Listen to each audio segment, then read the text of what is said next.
Hello students, today we are going to study about order completeness of the set of real numbers in our real analysis. So let's study. The set of upper bounds of a non-empty set of real numbers which is bounded above has a smallest number. Means कि जो भी हम upper bounds लेंगे अगर किसी non empty set का है जो रियल नंबर्स का सेट है तो अपर बाउंड्स का जो सेट बनेगा which is bounded above has a smallest number. यहाँ पर लीस्ट अपर बाउंड की बात हो रही है. तो हमारे पास क्या है? The set of upper bounds of a non empty set of real numbers which is bounded above. ये बहुत इंपॉर्टेंट कंसेप्ट है. Bounded above has a smallest number. और we say that every non empty set of real numbers which is bounded above have a least upper bound. The property of the set capital R, that is the real number of real numbers, that every non-empty subset of capital R which is bounded above admits of least upper bound is known as order completeness. This property states that if capital S be a set of real numbers which is bounded above, ये जो set है ये real numbers का set जो है जो कि bounded above है, अपर बाउंड है जिसके पास, then there must exist the smallest of these upper bounds. मतलब उसके पास लीस्ट अपर बाउंड होगा ही अगर वो बाउंडेड अबव है. कौन? जो सेट है अपर बाउंड्स का किसी भी कैपिटल एस के. ठीक है. इसी के ऊपर बेस्ड हमारे पास दो मोर प्रॉपर्टीज हैं depending upon the order completeness of real analysis. वो क्या है? The number B of is an upper bound.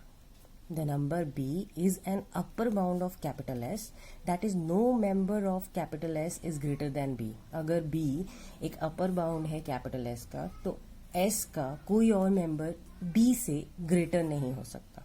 Or we can say in mathematical form, X belongs to capital S implies X is less than or equal to B. If this is true, then which further implies X is less than equal to B for all X belongs to capital S. ठीक है. अगर X belongs to capital S है, जैसे 1 2 3 कोई S है, belong करता है S को, then there must exist, अगर वो upper bound उसका वो बाउंडेड अबव है अगर, तो हमारे पास एक ऐसा B ज़रूर होगा जिससे कि वो सारे एलिमेंट्स जो भी S में आते हैं वो लेस देन होंगे या उसके बराबर होंगे. या फिर हम कह सकते हैं कि अगर x less than equal to b है, अगर ऐसा पॉसिबल है तो हमारे पास क्या होगा? हर एक x के लिए वो चीज ट्रू होगी जो भी s में आएगी. ठीक है जी. ये आपके पास वाइस वर्सा रहेगा.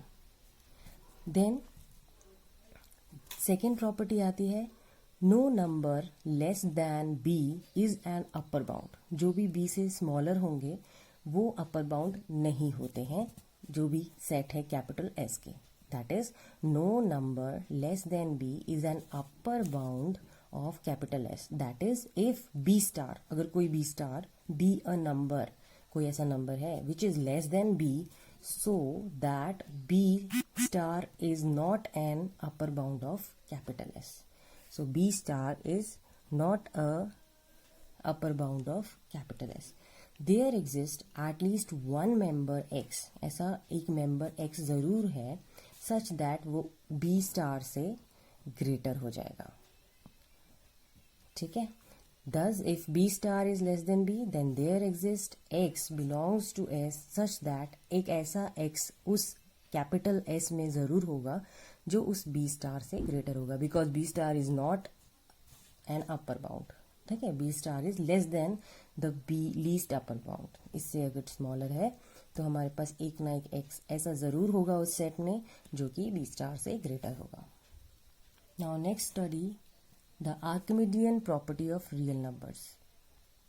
Now the Archimedean property of real numbers states that if a, b are two given real numbers with condition a is greater than 0 and b belongs to capital R, there exists a natural number m such that na is greater than b. There exists a natural number n such that na is greater than b. ये हमें prove करना है, तो let's prove it. Here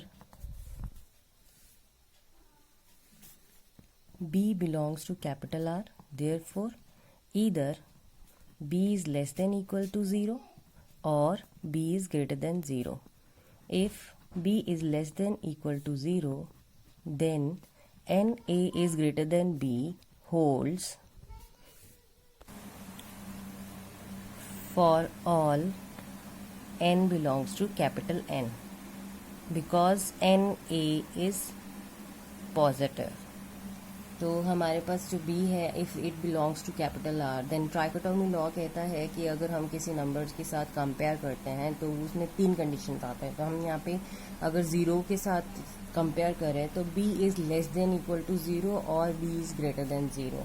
तो कहने का मतलब है we are here describing about the property of b, that is whether it is negative हो सकता है, 0 के बराबर हो सकता है, या ग्रेटर देन 0 हो सकता है. अगर हमारे पास b less than equal to 0 है, then na is greater than b holds for all n belongs to capital N. क्यों हमने ये b चीज़ के लिए किया? क्योंकि हमें पता है n स्टार्ट्स फ्रॉम 1. ठीक है, इफ़ n स्टार्ट्स फ्रॉम 1 तो हर एक नेचुरल नंबर के लिए अगर a ग्रेटर देन 0 है, क्योंकि it is given that a is greater than 0, तो a ग्रेटर देन 0 है और n is always greater than 0 if it belongs to the set of capital N, because it starts with 1, 2 and 3 and so on. तो therefore हमारे पास उनका product भी greater than 0 होगा. और अगर हम b को equal to 0 मानते हैं तो ऑटोमेटिकली उनका प्रोडक्ट greater than 0 होगा. अगर b less than 0 है तो भी ऑटोमेटिकली, क्योंकि दोनों पॉजिटिव क्वांटिटी है, na is a positive and hence always greater than 0, greater than b. Similarly तो हमारे पास क्या हुआ इस केस के लिए, na is always greater than b, जो हमें प्रूव करना था. किस केस के लिए? अगर b लेस देन और इक्वल टू 0 है तो. नेक्स्ट हमारे पास केस आता है b इज ग्रेटर देन 0. अगर b इज ग्रेटर देन 0 है, suppose the theorem is not correct,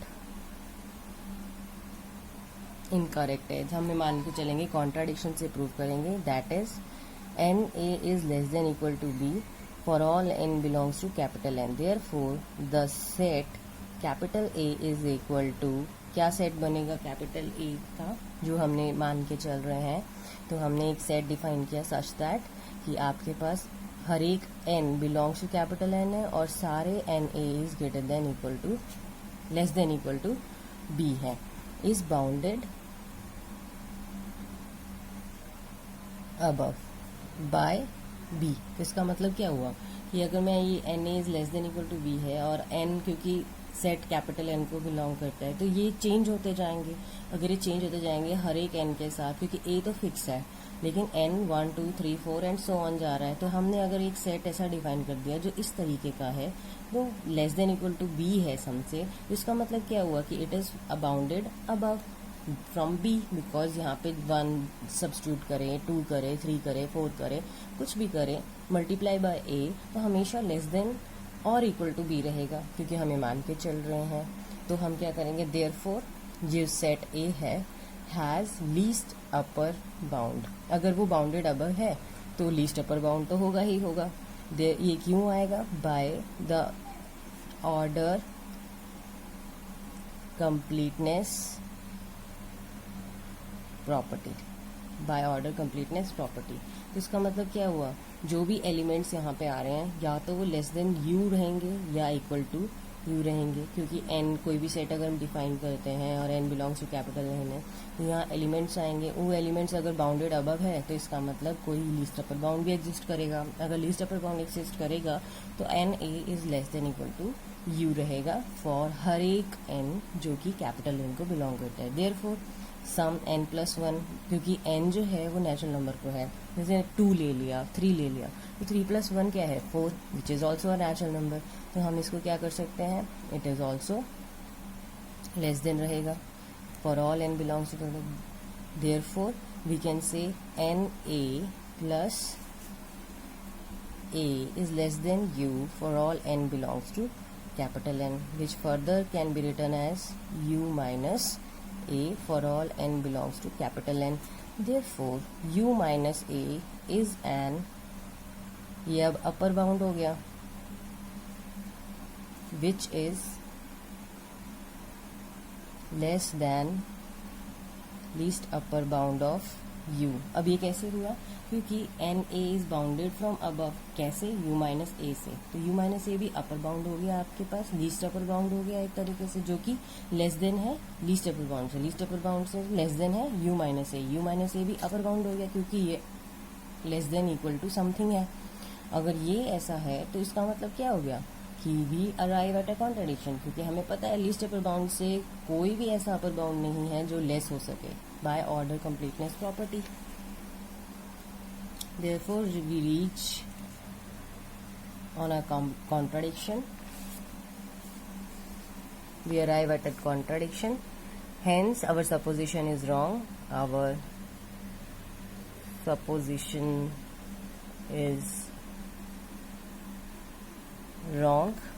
Therefore there exists n belongs to capital N such that na is greater than p.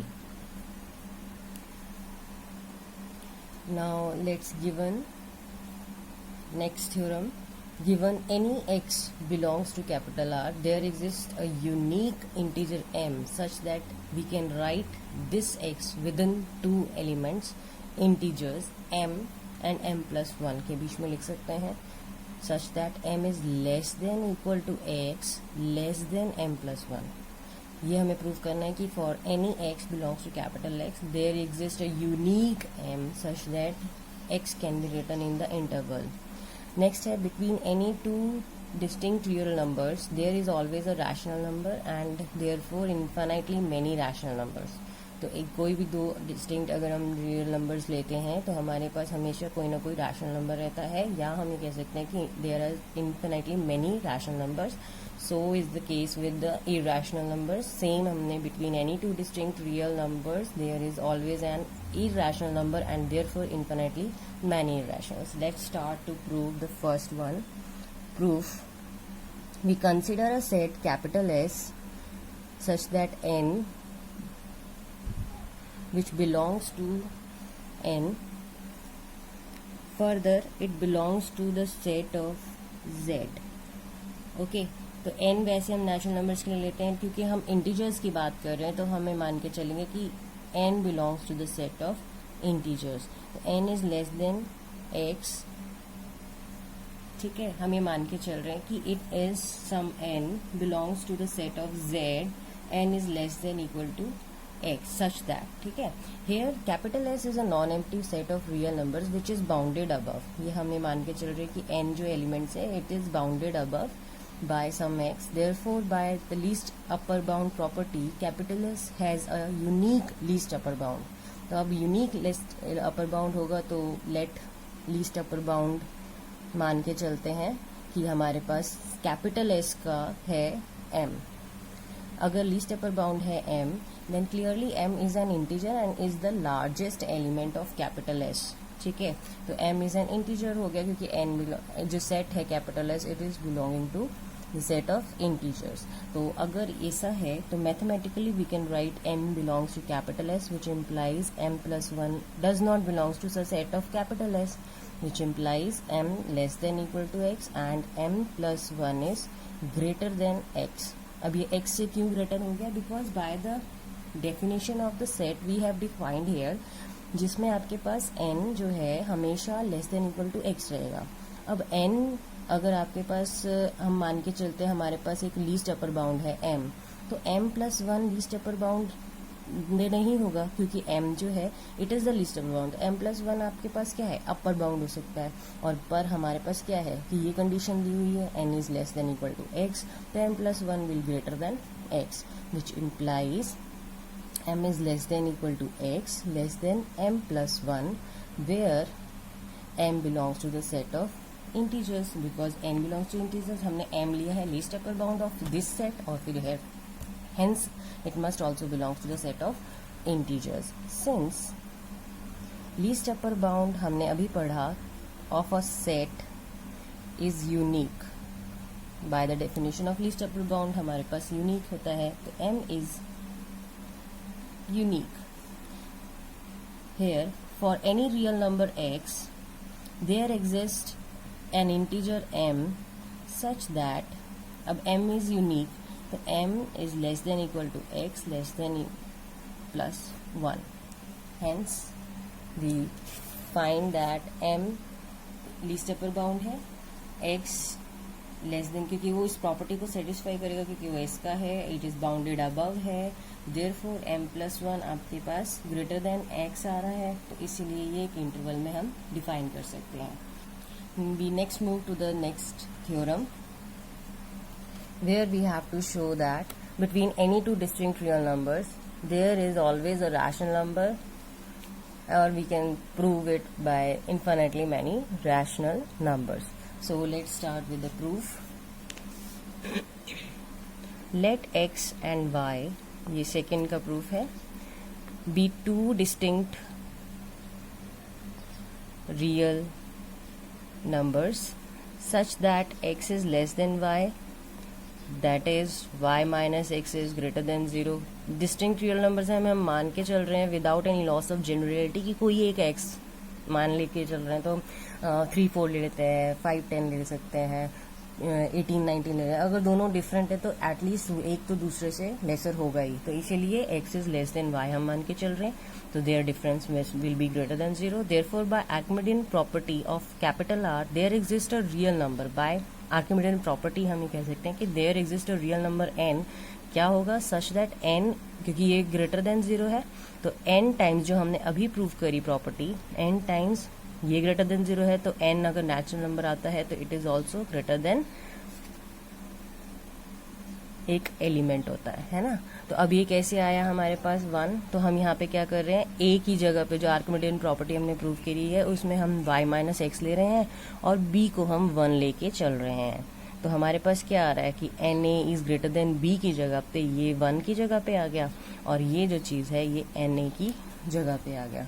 तो हमारे पास क्या आ रहा है, that is ny is greater then nx plus 1, that is nx plus 1 is less than ny, as nx belongs to the set of R, क्योंकि nx real numbers के set को belong करता है, there exist a unique integer m, एक अकेला integer m हमें मिलेगा, such that क्या होगा कि वी कैन राइट, जो हमने जस्ट इससे पहले थ्योरम प्रूव करी है, क्योंकि हमें एक यूनिक इंटीजर m मिलेगा such that m is less than equal to nx is less than m plus 1 because of the first theorem we have proved here, ये जो इससे पहले हमने प्रूव किया है. और अगर ऐसा होता है तो we can write m is less than equal to nx and nx is less than m plus 1. ठीक है, इसको हम मान के चलते हैं, let this one is 1 and let this one is 2. Okay, तो अगर हम ये स्टार्ट करते हैं तो also nx plus 1 is less than ny, ये जो हमने अभी इससे पहले लिखा है इन इक्वेशन 1, तो therefore we may have m plus 1 is less than ny, ये भी आ गया. ठीक है, m plus 1 is less than ny, ठीक है, क्योंकि nx plus 1 is less than ny, तो m plus 1 is less than ny. तो from equation 2 and let it be 3, from equation 2 and 3 we get nx less than m plus 1 less than ny, which implies x is less than m plus 1 dividing throughout by n, and therefore हमारे पास m+1/n की form में आ गया, where n is greater than 0 because n belongs to the set of natural numbers, तो n कभी भी 0 नहीं हो सकता है. तो now we have m, therefore we have m+1/n is a rational number. So rational numbers, therefore this shows that the rational number lies between the two given distinct real numbers, and continuing in this way an infinite number of rational numbers can be found between two given distinct real numbers, because एक rational number है उसके बीच में भी rational number also a real number, and we are going to study about the real numbers. तो rational numbers के बीच में भी एक और rational number रहता है, फिर और rational number रहेगा, तो इसीलिए हम कह सकते हैं कि there are infinitely many rational numbers found between the any two given distinct real numbers. Now we are going to prove the third theorem, that is we have to prove that between any two real numbers there exists at least one irrational number, or we can say that there exist infinitely many irrational numbers. So let's start with again the theorem. Let x and y be two distinct real numbers with y minus x greater than 0. Then by Archimedean property of capital R there exists a natural number n, जो वही चीज़ हमने जो Archimedean property में पढ़ी थी. So n, there exists n, a natural number n, such that n y minus x is greater than some irrational number. तो यहाँ पे हमने क्या किया है, a जो लिया है Archimedean property के लिए y minus x, और b जो लिया है it is √2. Then n a is greater than b के लिए हमने क्या किया, ये हमारे पास कंडीशन आ गई. Therefore y minus x is greater than √2/n, y is greater than x plus √2/n, which further implies that y is greater than x plus √2/n is further greater than x plus √2/2n and further greater than x. अब इसे समझने की कोशिश कीजिए कि हमने ये अभी प्रूव किया कि y minus x is greater then √2/n, तो y is greater than x plus √2/n है. अगर √2/n है कोई चीज़, ठीक है, तो हमारे पास अगर इसका हाफ करें तो इट इज़ ऑलवेज जो √2/n है, जैसे यहाँ पर हमने किया √2/n is always greater then √2/2n because इसका हाफ है. और इस फर्दर इज ग्रेटर देन आपके पास यहाँ पे क्या आ रहा है, अगर मैं x सेम चीज़ ऐड करी है दोनों तरफ तो भी कोई डिफरेंस में चेंज नहीं होगा. और क्योंकि ये है तो it is always greater than 0 because n belongs to the set of natural numbers. तो आपके पास क्या रहेगा, इट ऑलवेज ग्रेटर देन 0. तो हमारे पास क्या आया, कोई भी चीज़ अगर ऐड हो रही है x प्लस a है तो is always greater than x, ठीक है. तो ये चीज़ चाहे कुछ भी हो, a अगर 0 नहीं है तो ऑटोमेटिकली आपके पास x is greater than x plus a is greater then ये रहेगा, बिकॉज हम मान के चल रहे कि 0 हमारे पास नहीं है, बिकॉज n जो है वो नेचुरल नंबर है और x y कोई भी रियल नंबर है, ठीक है, विदाउट एनी 0. तो हमारे पास क्या आया, ये कंडीशन आ गई. तो आपके पास क्या आ रहा है, now out of this number x plus √2/n and x plus √2/2n, ये इसका हाफ है, ये जो यहाँ लिखा है इसका हाफ है. तो ऑटोमेटिकली इन दोनों का क्या है, at least one must be irrational. इन दोनों में से जो भी ये पूरा टोटल बनेगा, ठीक है, क्योंकि √2 आ रहा है इधर, तो at least one of them is irrational number. Because क्यों इरेशनल नंबर, इन दोनों का डिफरेंस क्या है, इन दोनों का डिफरेंस है √2/2n, ठीक है, is an irrational number. Therefore there lies an irrational number, and hence we can find easily irrational numbers between x and y.